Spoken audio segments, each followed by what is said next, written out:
جهجه رزگار قاسم نونر مسده لألمانیا سروکی تفگران نوجن یا کردستانی جه دورتموند بپرسین. هجا رزگار تو بخیرات یا کردستان 24. افریقیافتن اندناف برا حسده و رفبریان ویا شامیت هینا کرن بشکی هرگولیان ناوروکاوان برایا گشتی ناهیت آشکرا کرن. همو ریکفتن جی لسر راست قوناغ بقوناغن بشکی وان زلاله بشکی دی کس نزانیتن بوچی ریکفتن بوی رنگینا و رایا گشتی چجه نزانیت به تمامتی. بله دوباره ایوار یعنی مثلا سوریه و هرم روجاوای کردستان و باکو روجلات سوریه و مثلا سوریه بگشتی جی نتنی گریدای ملت سوریه چه دستلاتداری آن الشامی یا چه ام وک ریوبریا خوسر گلک باندور دولت جیران جی هنه اف صدمه که هک ام تشنه هنه اشکره نابن دمینه دنابرامه و دستلاتداری آن الشامی دمینه جبو ایدی اف پیمان پیکتین ریا خو ببینه به استنگی هیدی ام ببر تثبیت آوان ها پیمانا ای هاتنه کرن ده حشت ده آداره ده هیدی به استنگی جالین چه ترکیه بن چه غیری ترکیه بجی جبو بجی بیش بر آرمانج او هک ام به استنگی ها پیمان بجی بین لی بگشتی به گمان بر جواندی گلی مده و هریما باکر و جلات سوری و رجاوای ناندن. هجا رزگار مثلا آوای سیستم بریفه برنه لسوریای مجار و سرکه و کردان لهر چار آلیان چافلیه. مثلا فرماندار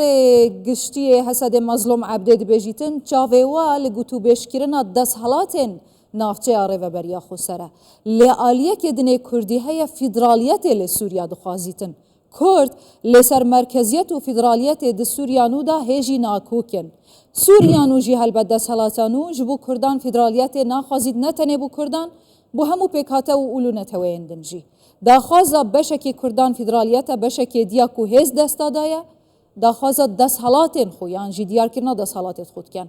اوه چه آلنگاریان بو کردان درست کتن دوی سوریای دا. يعني جبو ام في كي باش زلال بكن ام لسر دوسي خطا ايرو دانوستاندن لقال دستلات داريال الشام هي بسلطة شراري يك جيري وبريا خوساري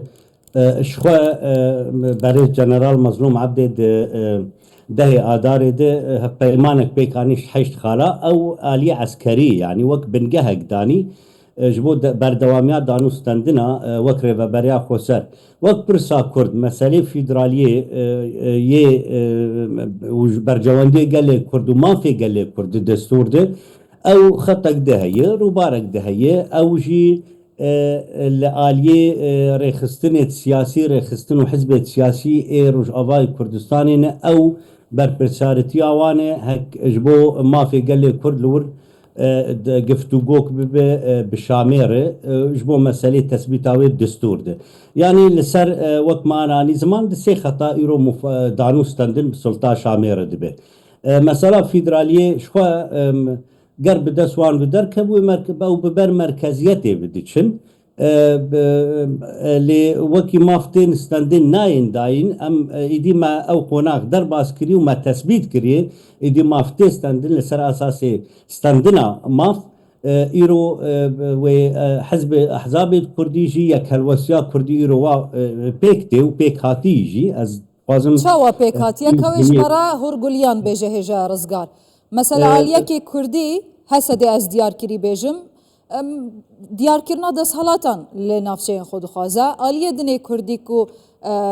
انا کسی و لقینوینا فیدرالیت دخوازن لحف کرن لسر چه بویا و بکی جان استراتیجیت ده بچنه شامه گفتگو دخوازن خو روبرو کن هسده هزک عسکریه به هزا عسکری ایرو منی کاربو ام گیهابان و قناغا آنا ام تیده هسده هزک عسکری نه هزک سیاسیه دیسا از دوبارت کم گرنه او هزا عسکری با ایرو منی کاربو ام افه پیمانی چید بن یانجی اف درگه بابوی به شامیر امی بگمان امی نگی ها بانوی اف سر صدی صد گرک هر کس فهم بکه در روش آواد و غیر روش آواده یا دویم مسئله فیدرالیه ام جینا وک حزب سیاسی پیانکه و حتی پیادیجی بگومان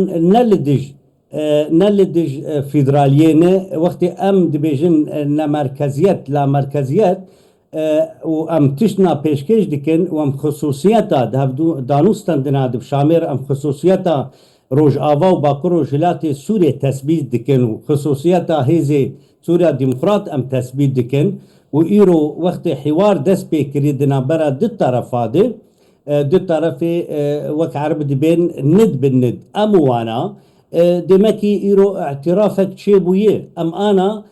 حتى از خوازم بيجم ما مسألة اعتراف شامي بباكور وجلات سوري روج آوا ما تجاوز كريه انا ام لسر آلياتا ام شغلن ام چاوا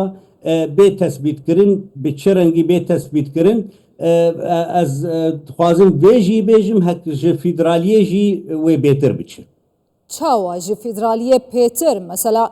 احمد الشرع جی دی بیجیتن یا کردا چاوره نکری و جه خواسته که کردان زیده تر امه به کردا بدن چه هیا ام نزانین مثلا نه وی نبده دیسا از دوبارت که وی نبده هاتن استندن دیسا از تکز بکم نه اب هیزا عسکری با امه نگی هابان بی ایرو وقتی از نمونه بیشم یعنی به 12 ساله 13 ساله بلکی ده ائتلاف ده انا کسی ده ائتلاف دبو خودی گرابی گو وثیقاک مذکرنه و تثبیت فدرالیت کرد ایدی ائتلاف ایرو نما ائتلاف حلبو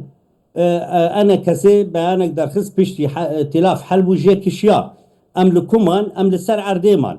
گر نه اب دانوستان دبنان نه اب هیزا عسکری با ایدی ام ندگهان به قوناغی تو کردتن لروج آوای کردستانی هک ناخوازه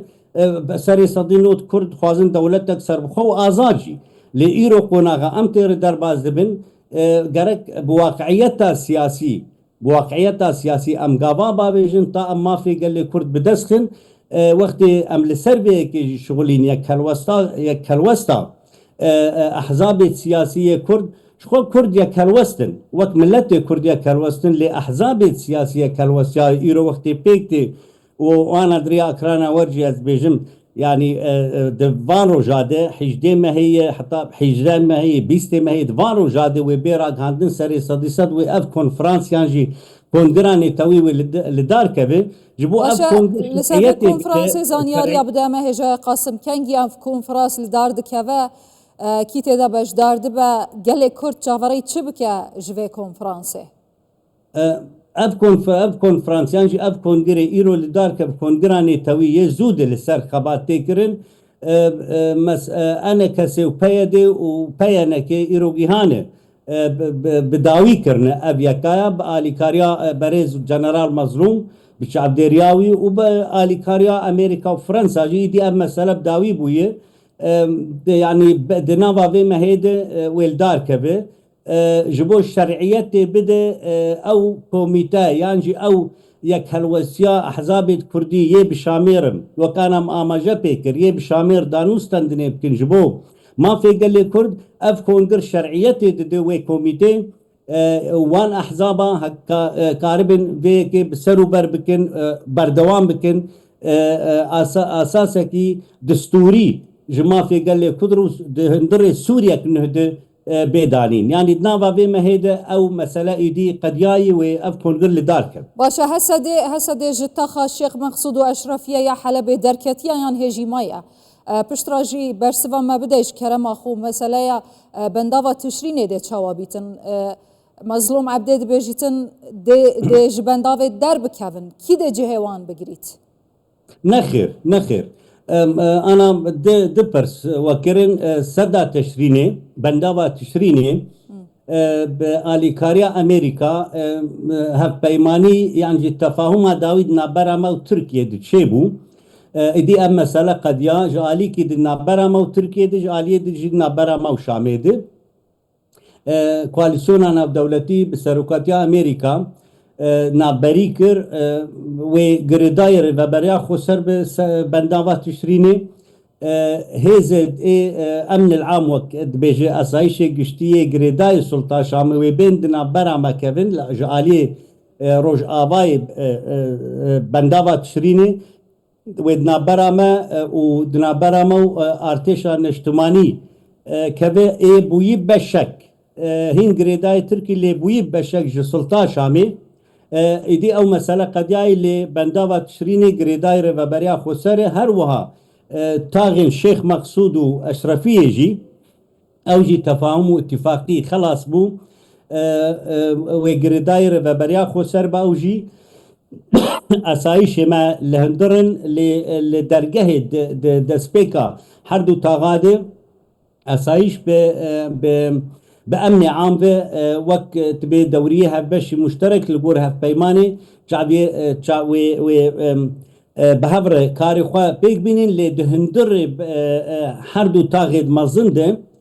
تەنێ ئەسایش هەیە و گرێدای ڕێڤەبەریا خۆسەر باشە ئەو دانوستاندنên ku çêbûne